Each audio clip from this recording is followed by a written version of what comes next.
Steve, or regardless of what's going on, if we show up with our hearts turned toward God, and we show up expecting to hear from God and to receive and to serve and to do that, it's going to be a great moment. It's going to be an awesome service. So just during this time, I know some of it's out of some of your comfort zone, some of you what you would prefer, but this is kind of where we're at right now. I just pray that you continue to seek God first and foremost each and every day of your life. Show up with your heart turned toward God and glorify Him, and with your eyes and ears and your ears and heart open to receive what God has for you. Can't wait to hear what Jared says on the ride home this morning on the road. But that's one good thing. When I'm not here, I get to listen to some good preaching on the way home from whoever's filling in friendship. So just want to say I love you.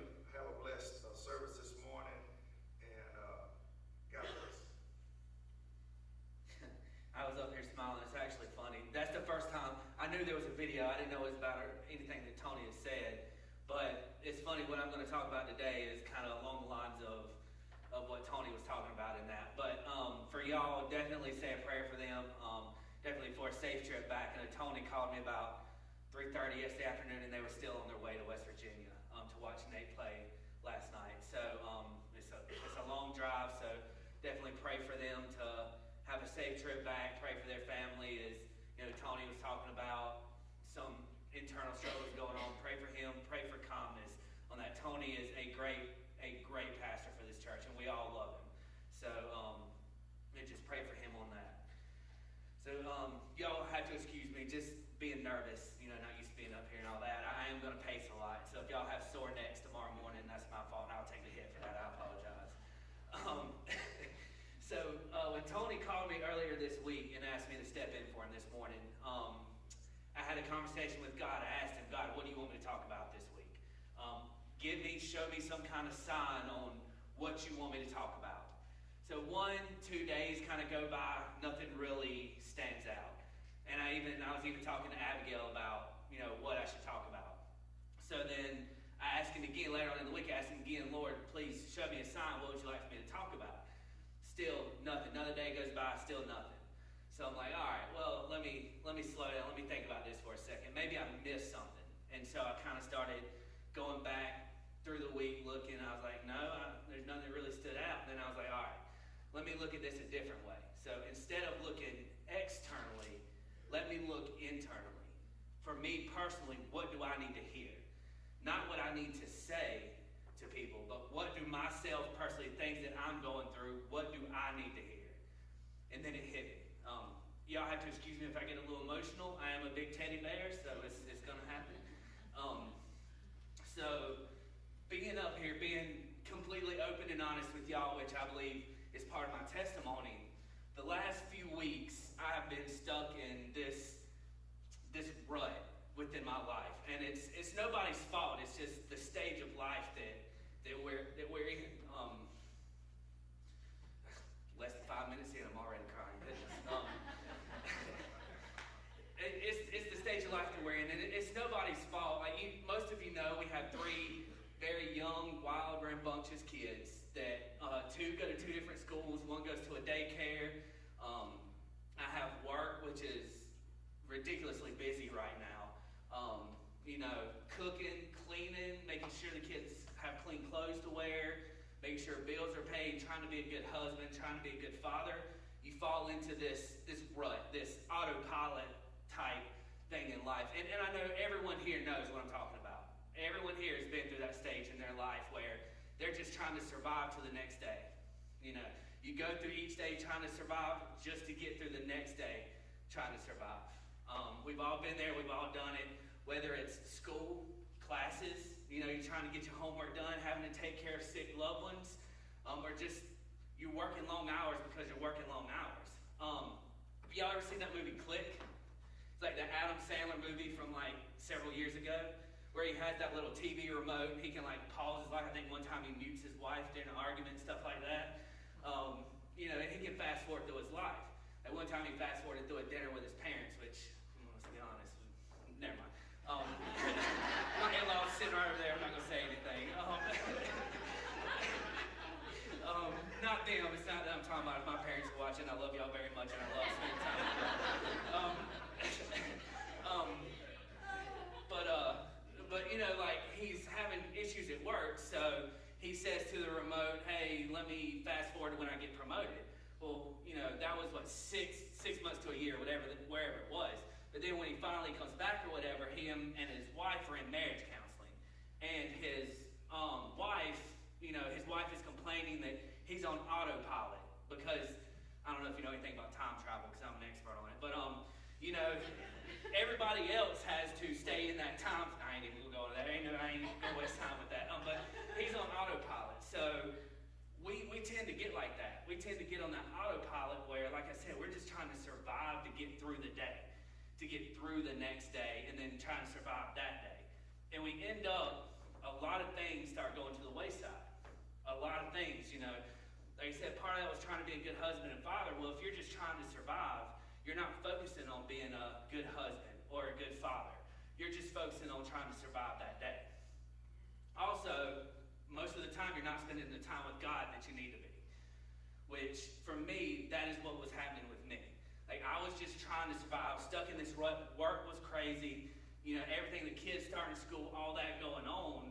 I was just stuck in this rut, and I was not spending the time with God that I needed to be spending with Him. And that is one of the things that happens when we're on that autopilot. Things like that get pushed to the side.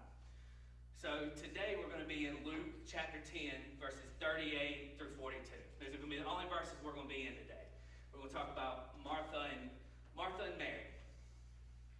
So verse 38 is Jesus and his disciples were on their way. He came to a village where a woman named Martha opened her home to him. She had a sister called Mary who sat at the Lord's feet listening to what he said. You stop right there. So let's talk a few things. Let's talk about Martha for a little bit. If you go back to 38, Mel. So Jesus, his disciples came into their village. So Martha, she opened her home to him. She said, Jesus, come to my house. Now this is Jesus and his disciples. We're talking about 70-some people here. I don't know about y'all, but it's hard for me to invite 70-some people in my house. That would just be almost nearly impossible. If Jesus asked, or I was inviting Jesus and his 70 disciples, I would say yes. Of course, I'm not going to say that to Jesus, but 70-some people in your house is a lot. So Martha was very generous. She was taking care of Jesus and his disciples. Also, she was very bold and she was very courageous in her faith, because this was a time when it could be dangerous to be associated with Jesus. And she was like, I don't care. Jesus, bring your disciples to my house. I don't care who knows it. Y'all come to my house. I openly invite you to my house. Also, she was caring and she was loving. Now, at this point, she was taking care of her sister and her brother, Mary and Lazarus. Not really sure why, but we know that she was caring and loving. So, there's a little facts about Martha, and that leads me, you can go to the next one. You go to 40. So, but Martha was distracted by all the preparations that had to be made. She came to him and asked, Lord, don't you care that my sister has left me to do the work by myself? Tell her to help me. So, now, let's think about this for a minute. Martha, she is a very devout follower. She's a strong follower. But even she has lost some direction and perspective in this. She is more concerned. It says she was distracted by all the preparations. So she is more concerned about doing all that. She has Jesus in her house. Like Jesus. Imagine physically, if you had Jesus Christ sitting in your house, how that amazing feeling that would be. So she has Jesus sitting in her house, but yet she's making all these preparations. I'm guessing she's probably cooking for 70-some people. I don't know about y'all, but again, that's another thing that I would not want to do, is cook for 70-some people. But she's frustrated because Mary is not helping her. Mary is just sitting at Jesus' feet. And we've all been there, whether you're on one side or the other.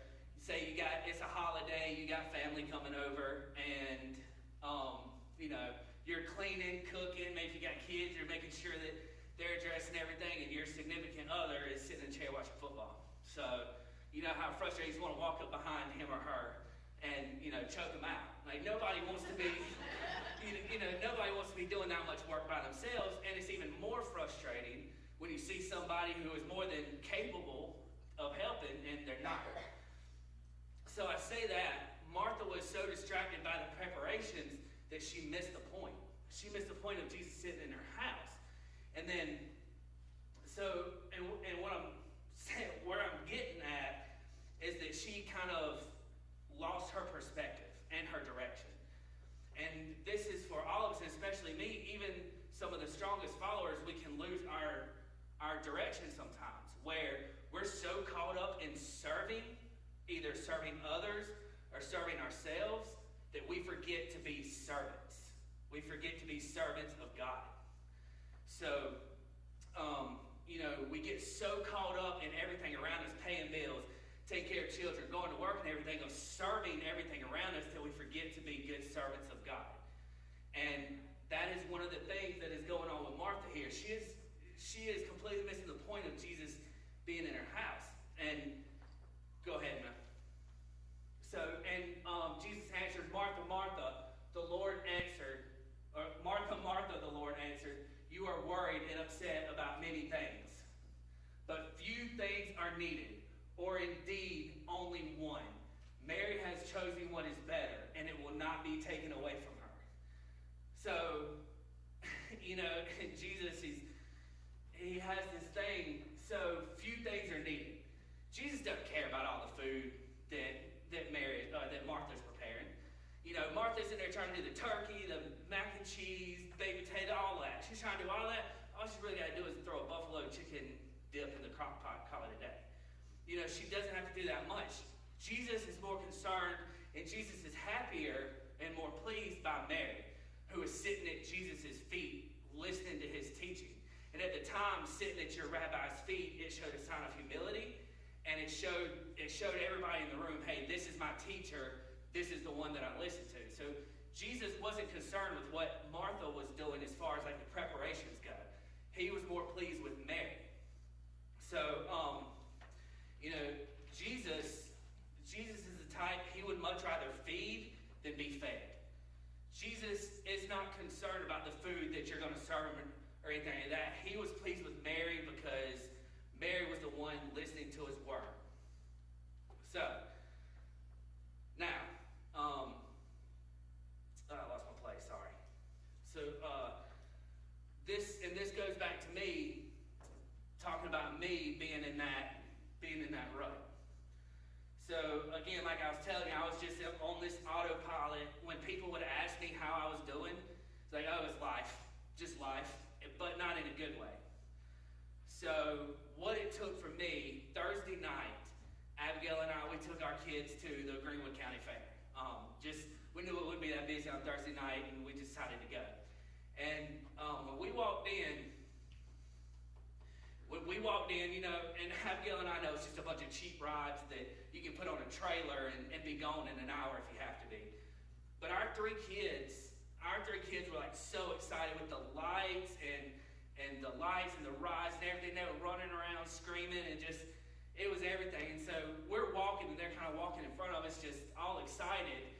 And I look at them, and I'm like, Lord, thank you. Thank you for my three healthy, happy children. Thank you for my amazing, beautiful wife. Thank you for this life that I don't deserve. And I'm sitting there thinking and I'm talking to him, and all of a sudden, I feel this weight being lifted off of me from being stuck in that rut. And then I realized, and it hit me, what I wasn't doing, one of the things that I wasn't doing was giving thanks to God. I wasn't really talking to him that much, and I especially wasn't giving thanks to him. I wasn't saying, Lord, thank you for this life. Thank you for everything that you have given me. I needed to change my perspective. And that is what a lot of us, when we're going through things, sometimes if we change our perspective, it changes everything. It'll change everything that we're going through. So, for instance, me seeing my kids that happy, and of course that made my wife happy, seeing my kids that happy, it changes things. When you start talking, when you start saying, oh Lord, thank you for the blessings that I have, then, it changes the way you look at your life and what you're going through. I'm not saying there's not going to be stresses in life that, you're wrong with it. It's nothing like that. It's about changing your perspective. And sometimes when you're going through these ruts, sometimes it can be just as easy as walking outside. It's fall now. It's starting to get a little cooler. In the mornings, the leaves are changing. Joke between me and Abigail, because everybody says that 100 times a day this time of year. So, the leaves are changing. So, walk outside with your cup of coffee or tea, whatever you have in the morning, and breathe in like that cool fall air. Look at the leaves changing around you. If it's possible, drive up to the mountains where the leaves are changing. Take a little hike. It's all about changing your perspective. And when you're doing that, you can have a little conversation with God. God, thank you. Thank you for letting me be a part. This is your wonderful creation. Like all of this nature and this beauty within nature is your creation. And thank you for letting me be a part of it. There's no one size fits all for changing your perspective. Just because it worked for me doesn't mean it's going to work for you. But talking to God will certainly get you there. It'll certainly get you there. Just because my perspective needed to change because I needed to be thankful about what I had. Instead of just trying to survive the day, I needed to be thankful for everything. Praise Him, y'all coming up. I needed to be thankful for everything that I had. And I've said this before. Abigail was listening to a podcast or something one time about a woman complaining about her husband throwing clothes not in the laundry hamper, whatever it was, I can't remember. But that she was thankful that, but she had a husband. Yeah, she had to deal with that, but she had a husband. Even though she had to deal with the clothes not being in laundry hamper, she was still grateful in the fact that she had a husband to leave clothes on the floor. And that is one thing, again, was my perspective. Yeah, kids, for those of you that have kids or have had kids, they test your limits, especially when, them little Miller Kates that'll just defy you at every moment. They'll push your limits. But I need to be thankful that I have that I'm blessed with that type of family. It's all about changing your perspective. And once you spend time with God, you talk to God, I promise you He'll get you there. He will get you there. It may not be easy, may not be tough, but whatever stage you're going through in your life right now, talk to God. Explain it to Him. Say, Lord, I'm here. I'm going through this in my life. Please help me get through it. Please help me change my perspective. I give thanks to you, Lord. Whatever it is. That, like I said, there's no one size fits all. Just talk to Him. He knows who you are. He knows everything about you, 100%. He knows what you're going through. He knows what you're facing. And if you allow Him, He will help you. You just got to spend time with Him. Spend time with Him. So, as I close this morning, the altar is open. If you want to come to the altar, if you're in your own autopilot in your life, the altar's open. Come here, Lord, please. I'm thankful for the life that you gave me. Please help me get out. Please help me switch that autopilot off. Please help me walk with you, Lord. Or anything that you're going through in your life. Anything. The altar's open. If you want prayer for something, there are people here that'll help you through it. Lord, we give you thanks this morning. We give you thanks for everything that we have, Lord. And everything we give thanks for our family, Lord, for this church, for everyone around us, Lord. We ask that you just help us navigate these hard times in life. Everybody goes through them, Lord. Everybody faces challenges in this life. They face struggles, Lord. The world is constantly throwing things at us. We just ask that you help us navigate it, Lord. We come to you on our hands and knees. We want to stay at your feet, Lord. We want to hand our problems to you and give our problems to you, Lord. Just help us through these struggles, Lord. In your name, amen.